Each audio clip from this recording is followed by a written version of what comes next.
While Gun-Free South Africa says the country's existing gun laws need to be strengthened, this is South Africa is still reeling from multiple deadly tavern shootings over this past weekend. Guns are flooding our society, whether they're legal or illegal. For those 21 families, it doesn't matter what the status of the gun is that killed their loved ones. In an instant, their lives are changed.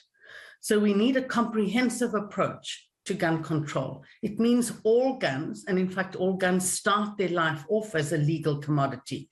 All guns need to be controlled. But the best way to control them is to reduce access, to reduce availability. And our existing gun law makes provision for that in some way, but it needs to be strengthened. The other is that our SAPs, a cornerstone of good gun control, is that you have an excellent record-keeping system and that you are really good at managing your weapons, which means that you reduce the risk for weapons moving from the legal market into the illegal market. This has to be a priority of SAPs.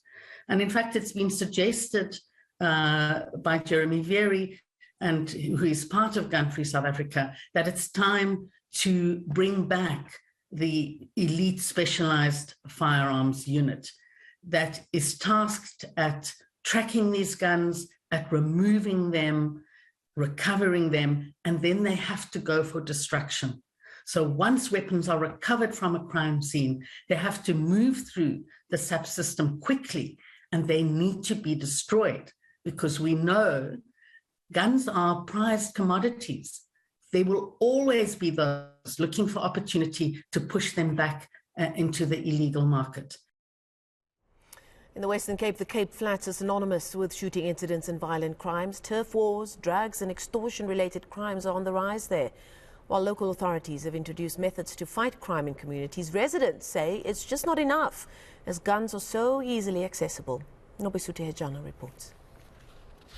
Residents of the Cape Flats in the mother city say the only way to end crime in the communities is to have honest police officers. Community leaders in Lavender Hills say they are forced to risk their lives to fight crime. I think we lost enough people.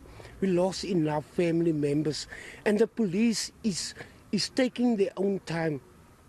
Steenbok police station is corrupt. They're basically working with the gangsters itself. They are being paid by gang lords itself.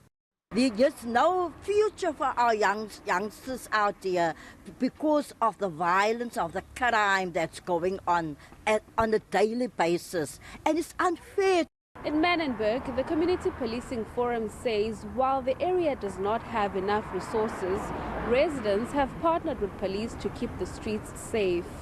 People of Manenberg have taken on the responsibility themselves now to see that the area is being kept quiet, and that is a very good sign for us. And then also they are working very good with SAPs. So at the moment that is what it's all about. The neighborhood watchers are doing a sterling job in our areas, and so we are proud even to say that for now the areas is basically just a bit quiet. Guguletu community leaders are calling for amended gun laws. The concerns from the residents is about ending the crime first. It's about ending guns. I think the law the gun law need to be amended, because everyone is carrying a gun in our communities. Everyone is moving with a gun. Everyone, if you want to shoot, is just shooting. So those are the things that I think this gun law need to be amended. The police are not properly trained. They only arrest people because somebody went to make a case. They can't do crowd control. They can't do trucks that are parked on the road control. And we have way too little police to police our areas where we live. And that's basically the bottom line. The Community Safety and Police Oversight Department has recorded 26 deaths in mass shootings since March this year. Nobesuthu Hejana, Cape Town.